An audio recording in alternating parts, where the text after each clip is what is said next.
आज मी ते प्रभू रामचंद्रांच्या नैवेद्यासाठी बनवलेलं आहे एकदम मऊसूद आणि मलाईदार असे नारळाची बर्फी. चला तर मग रेसिपीला सुरुवात करूया. तर ह्यासाठी सर्वात पहिलं मी एक मोठा नारळ खोवून घेतलेला आहे. तर आता आपण बघूया की वाटीच्या प्रमाणामध्ये हा केवढा आहे, म्हणजे त्याप्रमाणे आपल्याला बाकीचे जिन्नस घेता येतील. तर 2 वाट्या पूर्ण भरून इथे खोबरं आहे खोवलेलं.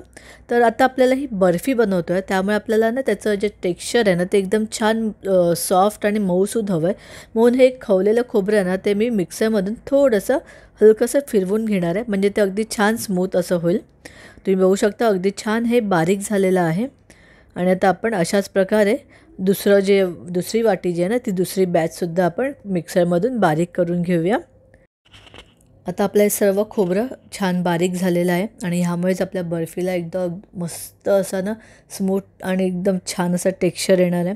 तर आता इथे मी एक कढई घेतलेली आहे. गॅस चालू करूया आणि आता आपण जे खोबरं बारीक करून ठेवलं होतं ते खोबरं आता आपण ह्यामध्ये घालायचं आहे. गॅस मीडियमवर ठेवायचा आहे आणि सतत परतत राहत आपल्याला साधारण 4 ते 5 मिनटं हे खोबरं छान भाजून घ्यायचं आहे. अगदी खूप असं ना ब्राऊन करायचं नाही आहे, तर त्याचं मॉइश्चर टिकलेलं पाहिजे, कारण ते नाहीतर मग एकदमच कुरकुरीत होऊन जाईल. तर आपल्याला कुरकुरीत नको आहे ते. तर 4-5 मिनटांनी गॅस अगदी कमी केला मी आणि इथे मी अर्धी वाटी मलाई घेतलेली आहे. तर मलाई म्हणजे काय केलं होतं मी, जे फुल क्रीम दूध घेतलेलं होतं ते मी बारीक गॅसवर गरम केलं आणि त्यानंतर फ्रीजमध्ये ठेवल्यानंतर त्यावर असा जाड असा जो साईचं जे एक लेअर येते ना ती मी काढून घेतली होती. तर अशा प्रकारे मी काढून फ्रीजमध्ये जनरली ठेवते, म्हणजे आपल्याला तुपासाठी सुद्धा उपयोगी पडते ती. तर त्यातलीच ही मलाई आहे. तर ही मलाई अर्धी वाटी मी ह्यामध्ये घातलेली आहे.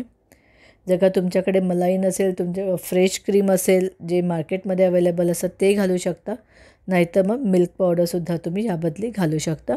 तर आता आपण हे व्यवस्थित ही मलाई ह्यामध्ये मिक्स करून घेऊया. आणि आता मी ह्यामध्ये घालणार आहे साधारण पाऊण कप दूध. इथे मी फुल क्रीम दूधच वापरलेलं आहे आणि ते सुद्धा आता आपण व्यवस्थित मिक्स करून घ्यायचं आहे. जर का तुम्हाला मलाई नसेल आणि दूध जास्त असेल तर तुम्ही दुधाचा वापर जास्त करून नंतर ते दूध आटवून घेऊ शकता. आता इथे मी पाऊण वाटी साखर घेतलेली आहे आणि आता हे सर्व जिन्नस चांगले एकत्र मिक्स करून घ्यायचे आहे. गॅस अजूनही मी एकदम मीडियमवरच ठेवलेला आहे, फार गॅस अगदी फास्ट करू नका. आणि आता आपण बघू शकतो हळूहळू ना हे जी साखर आहे ना तीसुद्धा आता यामध्ये विरघळलेली आहे. तर आता तुम्ही बघू शकता आपलं हे जे मिश्रण आहे ना ते अजून बऱ्यापैकी पातळ आहे. तर आपल्याला हे घट्ट करून घ्यायचं आहे. तर गॅस मिडियमवर ठेवायचा आहे आणि मध्ये मध्ये आपल्याला ते ढवळत राहायचं आहे. आणि जोपर्यंत हे मिश्रण घट्ट होतं आहे तोपर्यंत आपण बाकीची तयारी करून घेऊया. जसं इथे मी डेकोरेशनसाठी काही काजू आणि बदाम जे आहेत ना ते थोडेसे बारीक करून ठेवलेले आहेत. त्याचप्रमाणे इथे वेलची पूड बनवून ठेवली होती आणि सुकलेल्या गुलाबाच्या पाकळ्यासुद्धा मी इथे घेतलेल्या आहेत. अजूनही तुम्ही बघू शकता आपलं जे मिश्रण आहे फार असं घट्ट झालेलं नाही आहे. मग त्याच्यामध्ये अजून बऱ्यापैकी पाणी दिसतं आहे. तर अजून आपण थोडंसं ते परतायचं आहे. तुम्ही बघू शकता आता पुन्हा थोड्या वेळाने बघितल्यावर त्याच्यामध्ये बऱ्यापैकी पाण्याचे बुडबुडे येत आहेत, तर ते आपल्याला नको आहे. तर आपल्याला मिश्रण अजून घट्ट करायचं आहे.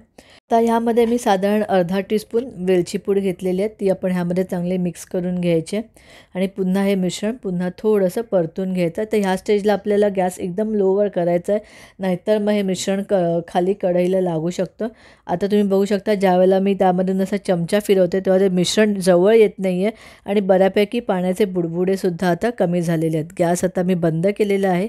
एका ताटाला मी थोडंसं तूप लावून घ्यायचं आहे, म्हणजे ते व्यवस्थित असं आपल्याला बर्फी छान काढता येईल. आणि आपलं जे हे मिश्रण होतं ते छान घट्ट झालेलं आहे, ते आता आपण ह्या ताटामध्ये काढून घेऊया आणि व्यवस्थित असं ते छान असं पसरून घ्यायचं आहे. लक्षात ठेवा की आपल्याला ही नारळाची बर्फी बनवते, त्यामुळे ती मऊसूद आणि अगदी सॉफ्ट असणार आहे. नारळाच्या वडीसारखी थोडीशी खुसखुशीत नसेल. त्यामुळे आपल्याला तुम्हाला जर का नारळाची वडी बनवायची असेल तर त्याचा व्हिडिओसुद्धा मी अपलोड केलेला आहे, तर तुम्ही माझ्या चॅनलवर नक्की तो व्हिडिओसुद्धा पहा. आता हे व्यवस्थित ताटामध्ये छान पसरून झालेलं आहे. वर डेकोरेशनसाठी काजू बदामाचे जे आपण मगाशी काप करून ठेवले होते ते, आणि त्याचप्रमाणे आपण हा प्रभू रामचंद्रांसाठी नैवेद्य बनवतो आहे, त्यामुळे तो थोडासा शाही हवा म्हणून ह्यावर आपण अजून लावणार आहेत गुलाबाच्या पाकळ्या. तुमच्याकडे जर का चांदीचा वर्ख असेल तर तो तुम्ही तोसुद्धा लावू शकतात. 5-7 मिनटं छान सेट होऊ द्या आणि त्यानंतर आपण त्याच्या अशा वड्या करून घेऊया. पण आपल्याला आताही त्या वड्या काढता येणार नाही आहेत, कारण त्या अजून व्यवस्थित सेट झालेल्या नाही आहेत. ज्यावेळेला ते व्यवस्थित थंड होईल त्यावेळेला तुम्ही त्या काढून घेऊ शकता. तर 22 जानेवारीला प्रभू रामचंद्रांच्या स्वागतासाठी ही नारळाची बर्फी तुम्ही नक्की ट्राय करा आणि अशाच छान छान रेसिपीजसाठी रितिका सावंत किचनला नक्की सबस्क्राईब करा. भेटूया आता पुढच्या व्हिडिओमध्ये एका मस्त चविष्ट रेसिपीबरोबर. तोपर्यंत जय श्रीराम. थँक्यू.